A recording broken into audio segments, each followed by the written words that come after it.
pueden abrir sus Biblias o prender sus Biblias o buscarlas en Romanos capítulo 11. Romanos capítulo 11. Y vamos a ver hoy el capítulo completo, ¿ok? Romanos 11 completito, de principio a fin, con la ayuda de Dios. Vamos a orar. Señor, te damos gracias por tu gracia, gracias Señor por tu misericordia y gracias Señor por tu bondad.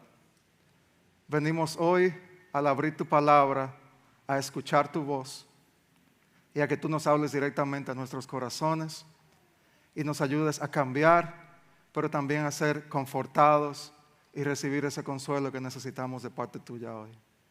Quitamos, Señor, toda distracción de nuestras mentes y corazones ahora y queremos que seas tú, Señor, que trabajes en nosotros a través de tu palabra.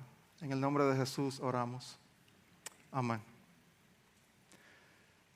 Les quería contar algo. Hasta septiembre de este año, o sea, hace 2 meses, yo creo que podría decir que nosotros, la familia Félix, éramos una familia normal, común y corriente. ¿Verdad? Mi esposa, Yami, mis 3 hijos, un varón, 2 hembras, con nuestras altas y bajas, días buenos, días malos. En fin, una familia normal dentro de lo que cabe en la sociedad.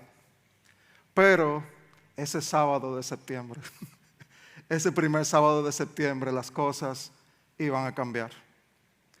Fue que ese sábado, luego de ceder a una presión montada de muchos años de parte de nuestros hijos, fue el día que decidimos buscar nuestro primer perrito. ¿Qué día? Dirán algunos de ustedes, qué error. Pero ese día fuimos y lo buscamos. Nunca habíamos tenido una mascota en nuestra casa, excepto por 2 tortuguitas que duraron algunas semanas vivas junto a nosotros. Pero traer esa mascota a la casa cambió mucho la dinámica de todo lo que hacíamos. Muchas cosas, desde accidentes que ocurren, que ustedes saben cuáles son, hasta la parte bonita y que tú veas a tus hijas y a tus hijos disfrutando con el perrito. En fin, ya tenemos 2 meses y se llama Rocket. Y hemos visto todas las cosas buenas y malas. Ha sido como una montaña rusa de emociones. Ha habido momentos que queremos devolverlo, otros que queremos quedárnoslo para siempre y toda la vida. Pero hay algo que me he dado cuenta también. Y me di cuenta el otro día, mientras yo estaba en otra parte de la casa, y oía un diálogo que tenía Yami, mi esposa, con el perro. Fue de esos momentos que yo me di cuenta cómo cambia la forma incluso que hablamos. Ella comienza, ay, mi perrito tan bonito, ay, mira qué lindo, y todo es una belleza, y de repente dice, no. Y yo me quedo, oh. Tú te quedas oyendo los de otros salones y tú dices, tú hay que grabarlo, porque es cómo puede haber en una misma oración tanto cariño y tanta severidad en una cuestión de 15 segundos. Severidad y bondad es lo que yo he visto mucho en mi casa a partir de tener este nuevo perrito. Y es algo que si meditamos en Romanos 9, que comenzamos a ver hace unas semanas, Romanos 10 y ahora Romanos 11, nos hemos enfrentado a algo parecido. Hemos visto con claridad, y lo seguiremos viendo hoy, la severidad y la bondad de Dios ocurriendo al mismo tiempo. La justicia de Dios y la misericordia de Dios pasando al mismo tiempo. La soberanía de Dios, la responsabilidad del hombre pasando al mismo tiempo.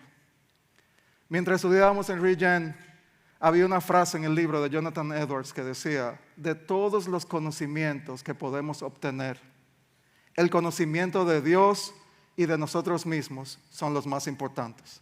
Y yo creo que eso es lo que hemos estado haciendo y vamos a seguir haciendo hoy. ¿Cómo se relaciona la bondad y la severidad de Dios con su plan de salvación para la humanidad? ¿De qué forma podemos entender cómo Dios actúa y cómo eso se relaciona en la manera en que yo vivo en mi día a día? Preguntas que surgen de estos pasajes desde Romanos 9 hasta el 11. ¿Hay esperanza para nosotros dentro de lo que Dios ha diseñado en su soberanía?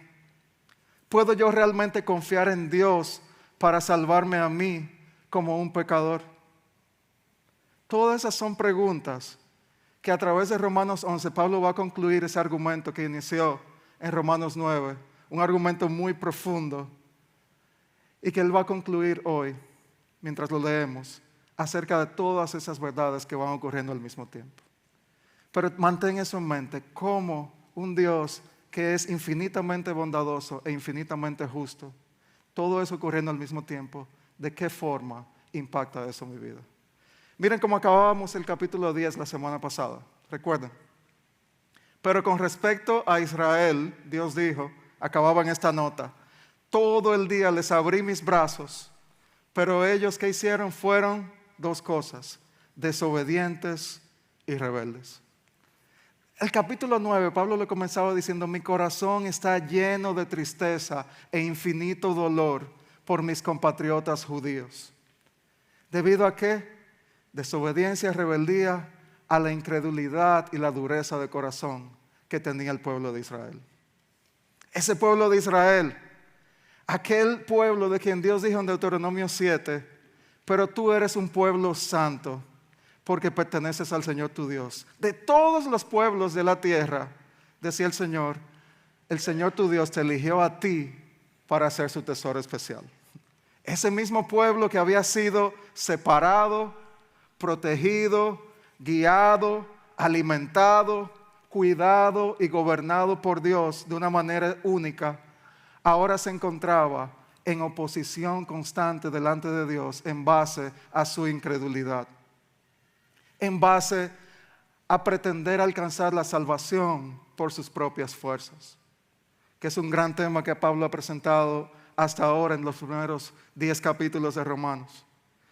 Y así comienza Pablo el capítulo 11, con una pregunta que quizás pueda haber estado llegando a la mente del que está recibiendo esta carta, o de nosotros hoy. Entonces, como acabó el 10, pregunta Pablo, ¿acaso Dios ha rechazado, en otra versión dice, ha desechado a su propio pueblo, la nación de Israel? Pregunta válida, si vemos cómo acabó el capítulo 10, ¿verdad?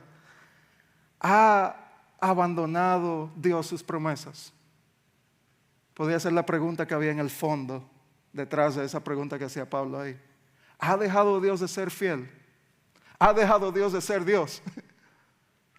Por el caso de Israel, ¿puedo yo confiar en ese Dios? Todo eso era lo que estaba sucediendo aquí, que podía estar llegando a la mente de ellos. ¿Y cómo él la responde? Primero, con su propio ejemplo. ¿Qué él dice? Por supuesto que no. Es un no bien enfático, claro, que no haya ninguna duda. Y él dice, yo mismo, el apóstol Pablo, soy israelita, descendiente de Abraham y miembro de la tribu de Benjamín. Él no tenía que aclarar muchas cosas más. Él está diciendo, ustedes ven, Dios no ha rechazado a su pueblo porque yo soy de su pueblo y he visto su gracia y ustedes saben quién yo era y quién soy hoy. Comienza con su propio ejemplo, pero él no se queda ahí.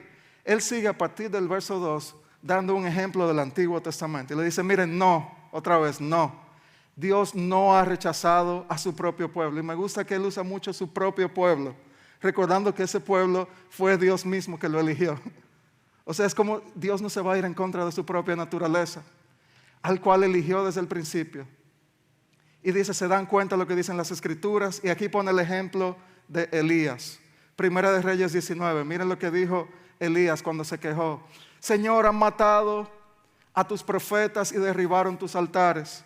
Yo soy el único que queda con vida y ahora me buscan a mí para matarme también. ¿Y recuerdan la respuesta de Dios? Primera de Reyes 19, él dijo, no, tengo a 7,000 más que nunca se han inclinado ante Baal. La pregunta, ¿ha olvidado Dios sus promesas? No, mírenme a mí. No, miren el Antiguo Testamento. Históricamente, Dios ha venido haciendo esto. Y aun cuando Elías pensaba que estaba solo, había un grupo grande de personas. ¿Cuál es la cualidad de ellos? No se han inclinado ante Baal. En otra versión dice, no han doblado sus rodillas ante Baal. La característica común de ese remanente fiel que ha permanecido con el Señor es que no se ha inclinado a los ídolos que todo el mundo alrededor de ellos está adorando. Y es ahí que Pablo comienza a recalcarles a ellos, miren hacia atrás, mírenme a mí y sepan esto mismo sucede hoy en el primer siglo y sucede hoy en el siglo XXI. porque unos cuantos del pueblo de Israel han permanecido fieles por la gracia de Dios, es decir, por su bondad inmerecida al elegirlos. Y sigue diciendo aquí, y como es mediante la bondad de Dios, entonces no es por medio de buenas acciones. Wow. Pues en ese caso, la gracia de Dios no sería lo que realmente es. Oigan las cualidades de la gracia de Dios: gratuita e inmerecida. Ni es un premio, ni cuesta nada. Gratuita e inmerecida. Él dice, no, Dios no ha rechazado a su pueblo, mi querida iglesia en Roma, y nosotros hoy también. En el presente, Dios también tiene un remanente que ha permanecido fiel. Y Él aclara en esto que ante tanta incredulidad, ¿saben que Él también enseña? Hay una gran bendición. Todavía hay gracia. Todavía hay gracia. A mi hijo le gusta mucho ver las películas conmigo de Marvel, de los superhéroes y todo eso. Y usualmente tú ves como ellos juntos rescatan al mundo en una misión que a veces no se entiende mucho al principio, pero terminan ganando casi siempre. Pero a veces pensamos o vemos a los cristianos, nos vemos como superhéroes de Marvel, cuando realmente Él nos recuerda que este grupo de personas, este pequeño remanente, no son superhéroes con habilidades magníficas de vencer a cualquier enemigo que se presente. Son elegidos por Dios mediante su gracia y no tienen nada en que gloriarse. Punto y aparte. Aquí lo dice claro, no es por medio de buenas acciones. Porque ¿qué pasaría? Y es como si Pablo tomara un espacito aquí. Déjame que no se me desacostumbre a que hablemos de este tema. ¿De dónde viene su salvación? ¿Cuál es la base de la justificación? Él lo ha venido hablando en cada capítulo casi, desde el 1 hasta ahora. Y les dice a ellos ahí, si ustedes están entendiendo que este remanente fiel, al que Dios ha reservado, al que Dios ha cuidado, al que Dios ha elegido, es en base a algo que ellos están haciendo o a un desempeño específico, estarían diciendo que ya la gracia dejaría de ser gracia, dice en otra versión ahí. La gracia dejaría de ser gracia. La gracia, si tú no lo has oído hoy, si tú nunca lo has oído antes, tú has venido hoy a la iglesia Grace Church, iglesia de la gracia. ¿Por qué? ¿Por qué es tan importante? Es que no sé cuál es la situación de tu vida hoy, pero cada uno de nosotros, alejados de Dios, y lo vamos a ver en un momentico, estamos en una situación tétrica, en una situación difícil, en la que no hay salida. Pero a través de la gracia, que significa dádiva, regalo de Dios, podemos estar en paz con Dios a través de Cristo solamente. Entonces la gracia no es un regalo que no se recibe en base al desempeño del receptor, sino en base a la bondad del que da la gracia. Y eso es lo que Pablo está queriéndonos dar a entender. La gracia dejaría de ser gracia si la pretendemos hacer entender que es por obras que se logra la salvación. Y si la gracia dejaría de ser gracia, ay de nosotros. Eso es lo único que yo puedo decir. Ay de nosotros. No habría ningún tipo de esperanza en ese día de hoy. Pero hoy estamos aquí 2000 años después, reunidos como iglesia, reunidos como aquellos que hemos sido elegidos por su gracia para proclamar sus buenas obras a todo el mundo. Y vemos que esa gracia todavía sigue disponible también en el día de hoy. Pero ¿qué pasa? Hay una realidad de un remanente por gracia, pero hay otra realidad. Y esa es la situación, dice Pablo. Miren, escúchenme. La mayoría del pueblo de Israel no ha encontrado el favor de Dios. Y fíjense algo, que tanto busca. Hay un favor de Dios que tanto buscan. Y dice, unos cuantos sí lo han encontrado, de lo que acabamos de hablar, los elegidos por gracia. Pero el corazón de los demás, dice aquí, fue endurecido. Severidad y bondad. En su gracia, en su bondad, Dios nos salva y nos libera de la esclavitud del pecado. En su severidad y justicia, al que vive en pecado, Dios le endurece y lo entrega al endurecimiento de su corazón. Entonces, aquí se plantea una triste realidad. dentro del pueblo de Israel, que es el contexto inmediato, había un grupo que sí había recibido gracia, pero otro grupo que con fervor estaba buscando el favor de Dios en el lugar equivocado. Unos elegidos por gracia, otros con corazones endurecidos. ¿Dónde estamos nosotros hoy? Es un sobrio recordatorio de lo mismo que él ha venido hablando desde Romanos 9. Dios en su soberanía actúa de esta forma. Y él aquí comienza y sigue citando el Antiguo Testamento y dice, miren, estoy citando aquí de Deuteronomio 29, Isaías 29. Dios los hizo caer en un sueño profundo. En otra versión dice ahí, en un estupor. Es ese estado en el que una persona está somnolienta la mayor parte del tiempo, casi en su totalidad sin responder, aunque parece estar consciente quizá porque sus ojos están abiertos. Ese es el estado que dice Pablo aquí, citando el Antiguo Testamento. Hasta el día de hoy les ha cerrado los ojos para que no vean, les ha tapado los oídos para que no oigan. Y también David dijo en el Salmo 69 que su mesa de abundancia se convierta en una trampa. Ahí David hablaba de sus enemigos y Pablo lo usa de esa misma forma para referirse a aquellos que tienen el corazón endurecido. Que ese engaño los lleve a pensar, oigan eso, los lleve a pensar que todo está bien. Y seguía también diciendo aquí, en el verso 10, que sus ojos queden ciegos para que no puedan ver y que la espalda se les encorve para siempre. Wow. Ojos, pero no ven. Oídos, pero no oyen. Se engañan a sí mismos en medio de sus bendiciones. Sus bendiciones les resultan de tropiezo y creen que todo está bien cuando en realidad hay un corazón incrédulo que solo está aparentando y está llevando el peso de una roca dentro de su corazón. Es tan penoso ver cómo un pueblo como el de Israel, que había recibido tantas promesas y visto tantos milagros, todavía estaba obstinado y ciego ante la verdad de la gracia y de la provisión de Dios. Y esa es la situación de cada uno de nosotros antes de venir a los pies de Cristo. Y si dijéramos esto, quizás el verso nos enseña algo así. ¿Cómo sería el síntoma de un corazón endurecido? Inactividad espiritual, pero también una insensibilidad espiritual. Me recuerda cuando uno va al dentista, que te ponen esa anestesia. ¿Para qué? Para hacerte, donde sea que te vayan a trabajar, ponen esa área insensible, de modo que tú no sientas nada. Pero el corazón endurecido no siente nada de atracción hacia las cosas de Dios. ¿Se recuerdan Romanos 3? Nadie busca a Dios. No hay uno, no hay justo ni aun uno. Y dice aquí también que parte de ese síntoma es confianza en méritos terrenales. ¿Se recuerdan citando a David?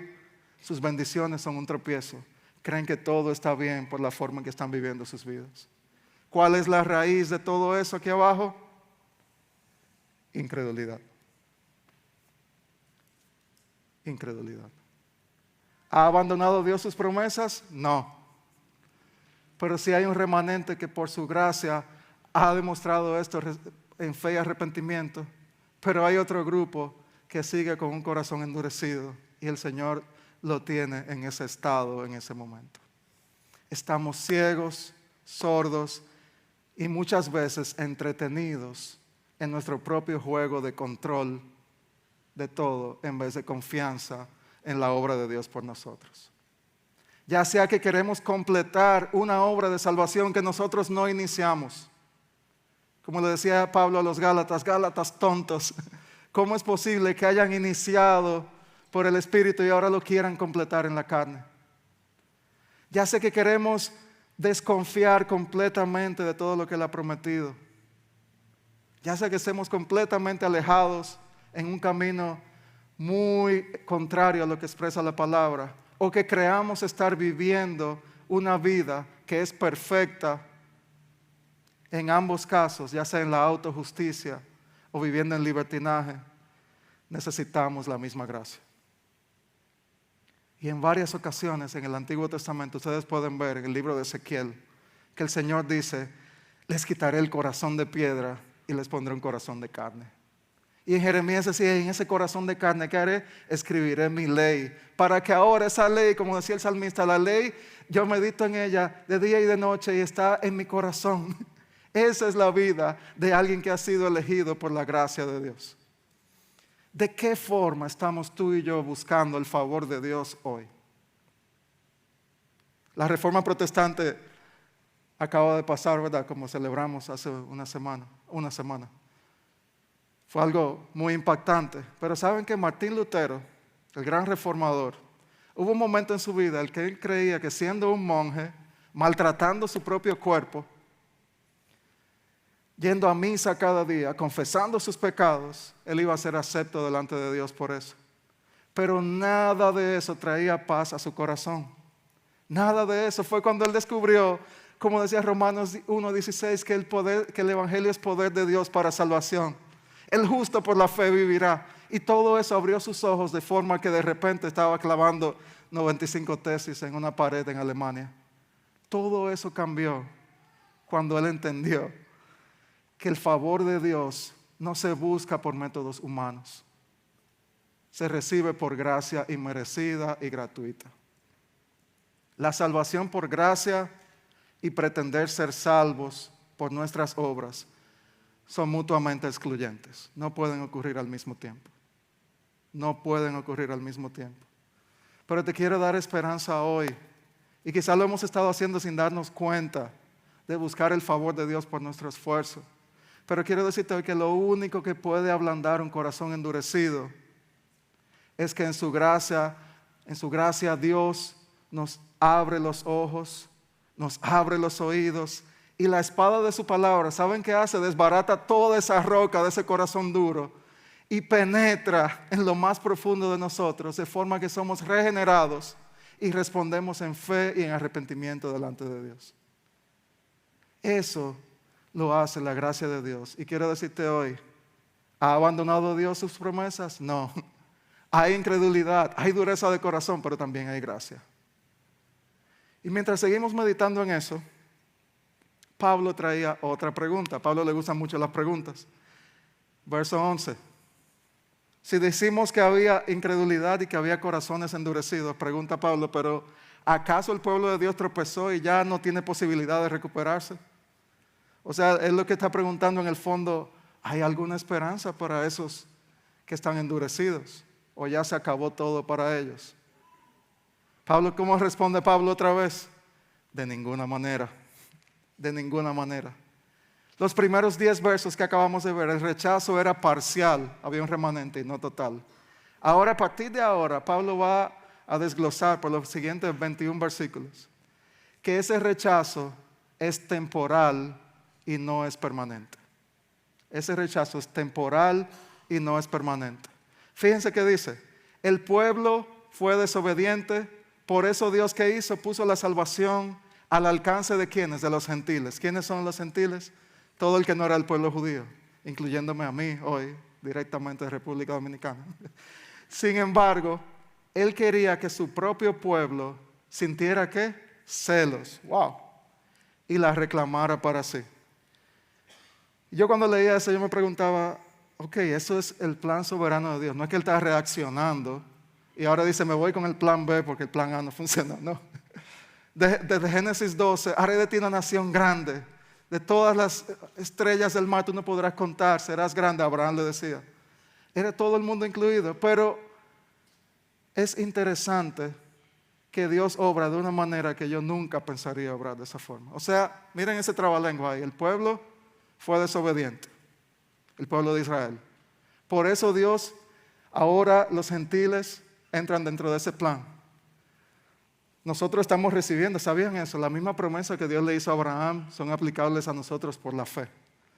Y Él dice que esa situación iba a hacer que aquellos de corazón endurecido, como decía el 10, como Robbie dijo la semana pasada, iba a despertar un celo especial que abriría sus corazones para al final traer más bendición. Miren lo que dice el verso 12. Ahora bien, si los gentiles fueron enriquecidos porque los israelitas rechazaron la oferta de salvación de Dios, ¿cuál era la oferta de salvación de Dios? ¿A quién rechazaron? A Cristo. Imagínense cuánto más grande será la bendición para el mundo cuando ellos por fin la acepten. Me gusta el por fin la acepten. ¿Cómo hasta cuándo?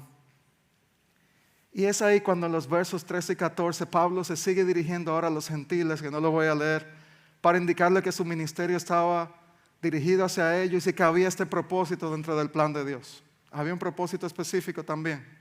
Gran parte del pueblo judío había rechazado al Mesías, echando a un lado al que traería salvación. Pero qué interesante, como ya dije, la forma en que en su soberanía Dios actúa. Pregunta, ¿hay esperanza todavía para el endurecido? Sí. A través de la misma gracia con que Dios eligió ese remanente, Él iba a salvar al resto del mundo, incluyéndonos a nosotros, por su misma gracia, para que los que tenían el corazón endurecido sintieran el peso en su corazón de ese endurecimiento y creyeran. Era como si ellos vieran que toda esa promesa de Abraham, Isaac y Jacob, ¿por qué esa persona de Colombia hoy la está recibiendo? ¿Por qué cuando Dios actuó de esa forma, conmigo no? Y yo me puse a meditar en esto y pensé, hay una aplicación también a nosotros hoy, si hemos creído. La forma en que Dios iba a ablandar los corazones endurecidos, tanto de los israelitas como de cualquier persona hoy, es que viendo la obra de Dios en la vida de otros que han sido salvos, esas personas se iban a ver motivadas a decir, yo también quiero de esa gracia. Yo también quiero de esa gracia. Y eso debe motivarnos a nosotros aún más hoy a proclamar el evangelio de salvación con pasión y a vivir nuestras vidas con devoción. Tiene que movernos a eso necesariamente. Y quería avisarte eso hoy, no sé si lo sabías, pero estamos siendo, si somos creyentes, escuchados. ¿Se recuerdan la semana pasada? ¿Quién oirá si nadie les predica? Estamos siendo escuchados y vistos por otros. Y el nombre de Cristo, la gracia de Dios versus las obras, todo ese mensaje va a ser pisoteado o exaltado. Depende de la forma en que los que profesamos con nuestra boca ser hijo de Dios, estamos viviendo esa libertad y la gracia que Él nos ha dado. Aquellos que no tienen a Cristo, que tienen el corazón endurecido, están mirando a Cristo a través de mí y a través de ti. ¿Qué estamos reflejando nosotros hoy? Cuando otros ven mi matrimonio, mi familia, sienten celos de tener la gracia de Dios, o la forma en que conduzco mis negocios, o la forma en que vivo mi fe, o la forma en que le hablo a mi esposa o a mi esposo, o la forma en que me relaciono con otros, o incluso en el tiempo que invierto en otros, o lo sigo acaparando todo para mí. Todo eso va a ir demostrando si realmente estamos viviendo la gracia. Si realmente hemos entendido que nada éramos y somos algo por Cristo. Eso tiene que cambiar la forma en que yo dedico todo el resto de mi vida. Y Pablo, sabiendo lo que podía pasar ante toda esta situación, él les recuerda a los gentiles, desde el verso 16, que todo es por gracia. Los gentiles quizás al recibir toda esta buena noticia estaban maltratando en cierta forma a los judíos que no habían creído. Miren esto. Nos han llamado, nos han injertado, como vamos a ver en un momento. Y ahora podía darse el caso de que estuvieran maltratando a ese pueblo. Y Pablo utiliza aquí la imagen de un árbol de olivo y les dice esto. Algunas ramas de ese árbol de olivo, del árbol de Abraham, cuya raíz son los patriarcas, ¿verdad? Algunos del pueblo de Israel han sido arrancadas, algunas de esas ramas. Y ustedes, los gentiles, oigan qué eran, una rama de olivo silvestre. Usted ha visto en el bosque como esas ramas que hay tiradas por los lados de los árboles bien frondosos. Eso éramos nosotros. Y Pablo le está recordando, miren, que esto no se le vaya a la cabeza. En ese momento, dice que esas ramas de olivo silvestre fueron injertadas. Y él sigue diciendo, así que ahora ustedes también reciben la bendición que Dios prometió a Abraham y a sus hijos, con lo cual comparten con ellos el alimento nutritivo que proviene de la raíz del olivo especial de Dios. Usando esta imagen de ese árbol de olivo frondoso que era muy entendible para ellos en ese momento. Normalmente las ramas domesticadas eran puestas en olivos silvestres para que crecieran. Pero aquí ocurre lo contrario. El olivo silvestre es injertado en el árbol original en el árbol frondoso. Para enseñarnos, Pablo quiere ahí, de que todos nosotros estamos en una posición privilegiada de ser parte de esta promesa de Dios. Esto no era una razón para jactarse, le decía Pablo. Es más bien una razón para sorprenderse. Y aquí es donde se lo dice en el verso 18, no se jacten de haber sido injertados para reemplazar a las ramas que fueron arrancadas. Ustedes son solo una rama, ustedes no son la raíz. Es como poniéndonos a cada uno en su lugar. Póngase en su lugar, póngase en su puesto. Es más bien una razón para sorprenderse de que podamos ser parte de un plan tan glorioso. Dice, fueron injertados, algunos fueron removidos. Severidad y bondad de Dios. Se sigue reflejando las dos cosas. Y es por obra sobrenatural de Dios, en contra de lo normal, en contra de lo que hasta ese momento era entendido como normal, donde el árbol, la rama silvestre es injertada y hecha parte de algo muy especial. Y es por eso que en el verso 19, él le recordaba, bueno, no lo tengo aquí, pero el verso, sí, aquí está. Bueno, esas ramas fueron arrancadas para darme lugar a mí, algunos de ellos pensarían. Y él le decía, es cierto, decía el verso 20, pero recuerda, esas ramas fueron arrancadas porque no creyeron en Cristo. Y tú estás allí porque sí crees. Le está recordando la base de que tú estés o no estés en ese árbol es pura obra divina. Y si estás ahí es por pura obra de gracia. Y le decía ahí, así que no te consideres tan importante. En otra versión dice, así que no seas tan altanero. Me gusta más esa versión, como lo dice ahí. Así que no seas tan altanero y más bien teme. Teme lo que podría suceder. Pues si Dios no perdonó las ramas originales que siguieron viviendo en incredulidad, ¿tú crees que quizás recibiste esta gracia por alguna motivación específica que había en tu corazón y que Dios te premió con ella y estás viviendo en esa arrogancia donde ahora miras, oh, este no está en Cristo, yo no comparto con esa persona, él no habla de la misma forma que yo, ni tiene el background, ni la experiencia religiosa que yo tengo. Podía estar pasando todo eso, pero Pablo los pone en su puesto y nos pone en nuestro puesto a nosotros y nos recuerda que la gracia no compagina tampoco con el orgullo.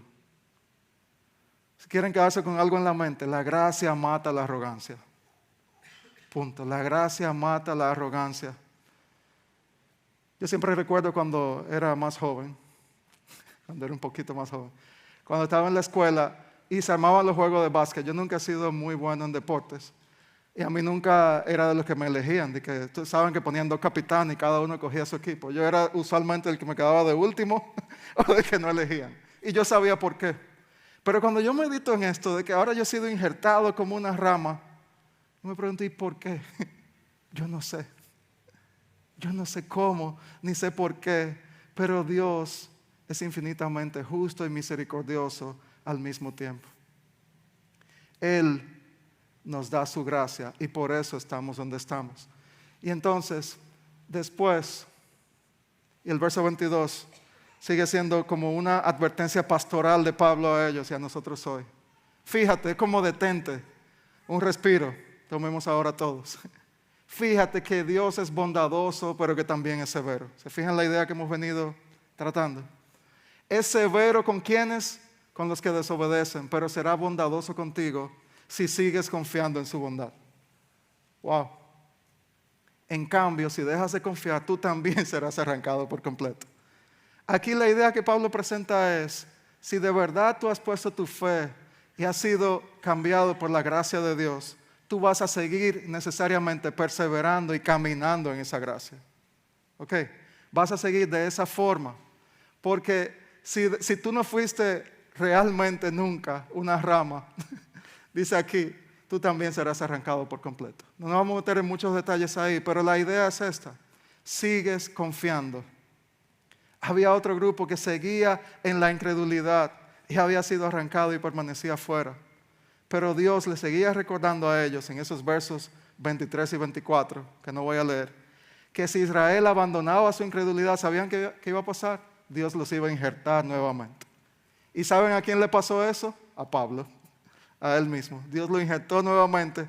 Y dice ese verso 23, pues Él tiene el poder para volver a injertar. En fin, abandonemos nuestro orgullo hoy. Porque es Dios quien decide cortar la rama original, injertar una rama silvestre y volver a insertar la original. Dios está en control y yo no lo estoy, aunque me resulte difícil de escuchar. Como decía Robbie en Romanos 9, esas verdades o las recibimos con un corazón abierto y confiamos más en Dios o lo rechazamos completamente. Pero yo espero que hoy, mientras más seguimos viendo todo esto, este plan perfecto de Dios, que le entreguemos más el control. Que sepamos que yo no voy a entender todo, pero Él sí. Entonces, si esto ocurre en la salvación de nuestras almas, esta obra de Dios, cuánto más en las pequeñas decisiones de mi vida. Es tiempo de recordar que Dios está en control. Cambiemos el control humano por la confianza en Dios. Entonces, luego sigue Pablo aquí desarrollando y va al verso 25. Él hablaba de este misterio. Él decía, para que no se vuelvan orgullosos ustedes mismos, estas son cosas que Dios ha revelado de una manera especial. ¿Cómo era posible que todo esto ocurriera? Yo no sé. Pero aquí decía, parte del pueblo tiene el corazón endurecido, por eso durará hasta un momento en que haya salvación de los gentiles. Y dice aquí, entonces todo Israel será salvo. Ese todo Israel ha traído discusiones teológicas por muchos y muchos años, donde hay diferentes posiciones de buenos cristianos todos. Algunos entienden que todo Israel se refiere al Israel espiritual, a todos los elegidos, tanto judíos como gentiles en el mundo, ¿verdad? Para salvación. Otros entienden que el todo Israel se refiere a todos los escogidos de la nación étnica de Israel a través de todos los tiempos. Otros entienden que ese todo Israel será salvo, se refiere a un momento en el futuro, un momento escatológico, donde Cristo salvará a una gran cantidad de judíos que es como si fueran todos, será tan extenso lo que sucederá. No sé en cuál de esas interpretaciones tú caes hoy. No sé, aunque no sepamos con exactitud cuál es más correcta que la otra. Lo que sí es claro que podemos seguir siendo creyentes y ver lo diferente de esto. Porque lo que sí es claro y el punto principal del pasaje es que Dios es fiel, cumple su pacto y ha salvado y sigue salvando a pecadores que se arrepienten. Porque ponen su fe en Él y perseveran en Él. Entonces, y no solo eso, fíjense el verso 29, pues los dones de Dios, su llamado son irrevocables. Todo lo que Él ha prometido va a pasar. Y nos recuerda a nosotros los gentiles, antes ustedes eran rebeldes contra Dios. Cuando el pueblo de Dios se rebeló contra Él, ¿qué pasó? Dios tuvo misericordia de ustedes y no de ellos. Y ahora Él dice, ahora ellos son los rebeldes y a ustedes Dios les mostró, ¿qué? Misericordia. Para que ellos también participen ¿de qué? De la misericordia. Pues Dios encarceló a todos en la desobediencia para poder tener misericordia. Todos al final del día necesitamos misericordia. Seamos judíos, gentiles, de cualquier raza, de cualquier nacionalidad, todos nosotros estamos en rebeldía contra Dios. Nuestros corazones por naturaleza están endurecidos. Somos muertos espiritualmente hablando y todos necesitamos misericordia. Todos necesitamos un Salvador. Y el Señor promete que a ese remanente que le eligió por gracia, esa salvación le será otorgada. Es el gran punto de este pasaje. En su severidad y en su bondad, todo tiene que ocurrir para que un día en la cruz, ¿saben qué pasó? En la cruz del Calvario, Cristo fue ahí, no solamente para dar una buena película de Semana Santa 2000 años después. Él fue ahí para tomar todo el peso de la justicia y la ira de Dios sobre pecadores que lo merecíamos como nosotros. Él la tomó porque Él era perfecto. ¿Saben también qué pasó ahí? Que la misericordia perfecta de Dios se reveló a nosotros. La justicia y la misericordia de Dios se combinaron de manera especial en la cruz del Calvario. Y es por eso que Pablo dice en Gálatas 4, cuando se cumplió el tiempo establecido, Dios envió a su Hijo. ¿Para qué? Para que comprara la libertad de los que éramos esclavos de la ley Y oigan esto, a fin de poder adoptarnos como sus hijos. Injertados en el árbol, adoptados como sus hijos. En un momento también en Juan 15, Jesús decía, yo soy la vid y ustedes son las ramas. Los que permanecen en mí y yo en ellos producirán mucho fruto, porque separados de mí no pueden hacer nada. Y sigue diciendo Pablo en Gálatas, y debido a que somos hijos de Dios, Dios envía el Espíritu Santo a nuestro corazón, el cual nos impulsa a alabar a Dios, exclamar, Abba, Padre. Una frase de intimidad con Dios. Y él concluía diciendo, ahora ya no eres un esclavo, como cantamos hace un rato, sino eres hijo de Dios. Y como eres hijo, también Dios te ha hecho su heredero. ¡Qué bendición!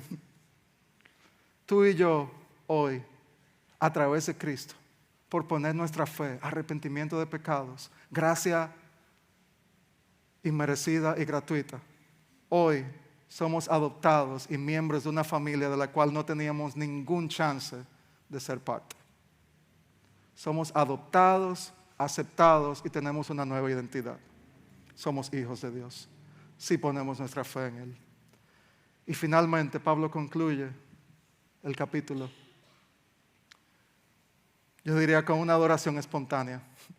Él dijo, ¿ha abandonado Dios su promesa? No. ¿No se pueden recuperar los incrédulos?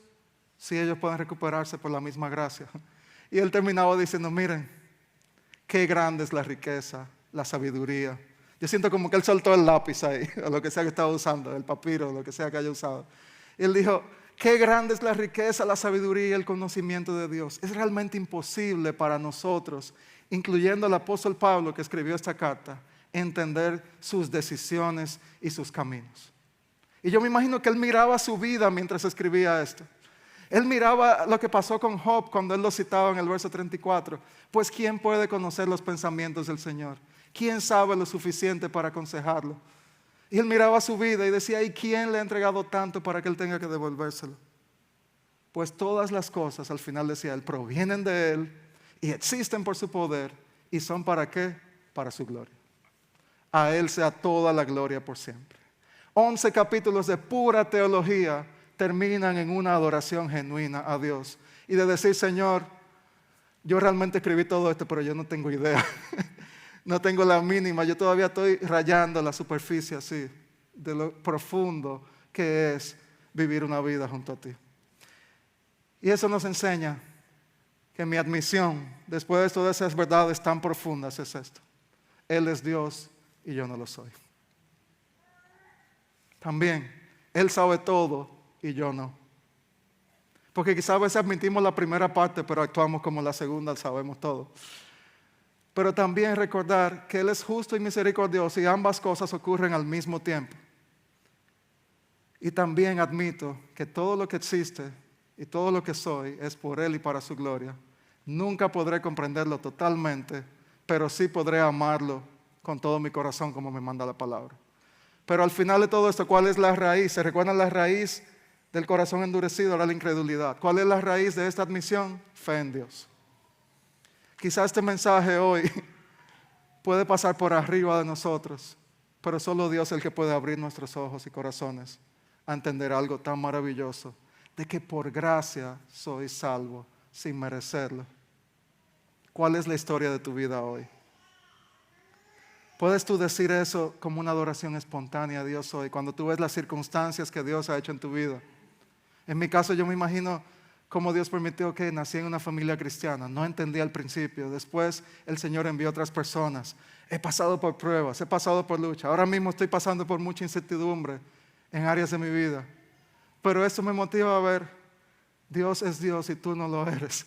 Él tiene el control de cada cosa que sucede en tu vida. Pero Él espera en nosotros confianza y fe en Él. ¿Crees realmente que Cristo es el único que puede darte salvación? Siéntete privilegiado hoy, pero también siéntete llamado, si tú no has puesto tu fe en Él, a no quedarte con el fin de un corazón endurecido. Oremos. Te damos gracias, Señor, por tu gracia, tu bondad, tu misericordia con nosotros. Y gracias, Señor, por tu cuidado especial y por un privilegio tan grande de hacernos parte de algo tan maravilloso, de cómo por gracia podemos ser salvos, cómo por gracia podemos recibir tantas bendiciones. Y venimos, Señor, también a la mesa a recordar lo que tú has hecho por nosotros, a recordar que yo era un pecador que merecía castigo y por tu sangre, una gracia gratis pero a un gran costo. Hoy yo tengo esperanza y puedo confiar en que no hay nada más grande que he sido salvado y declarado hijo de Dios por fe. En el nombre de Jesús oramos. Amén.